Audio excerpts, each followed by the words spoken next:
like universal design, if you stand up and say stuff like that, you set a tone where disparaging towards other people's disabilities is unacceptable or unacceptable. Sorry. It will also set a tone that generally being disparaging of other people is unacceptable. That we expect people to be decent to each other here and treat each other with respect. So you're not just doing it for the autistic people. You're setting a tone in your workspace and where when you're around what is to be expected of the behavior of people. You're making it clear and concise. And if we did that more for autistic people and made the rules very clear and concise, the same clear and concise rules would be passed to anyone else who has any other difficulties or anything else.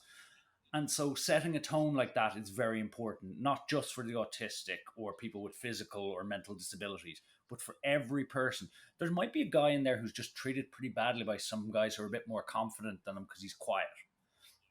Well, setting the tone that you're not allowed to talk down to him just because he's quiet is a good thing. And that comes across in the same sentence.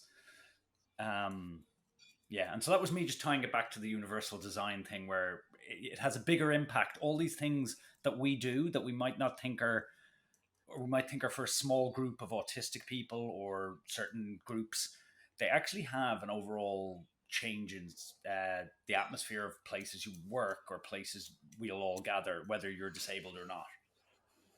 I think personally the awareness of an acceptance and the encouragement, like when I see the pride flag now and all the extra things being put onto it and the different parts to it, you know, the way it's been changing, I think that's great. The more people that we expect that you don't talk badly about, it becomes a universal thing, and eventually fat people will be allowed onto. No, sorry, sorry. Oh my god! You just had to puncture it, didn't you? You just had to. You just had to. Oh my god! Sorry, that was really bad.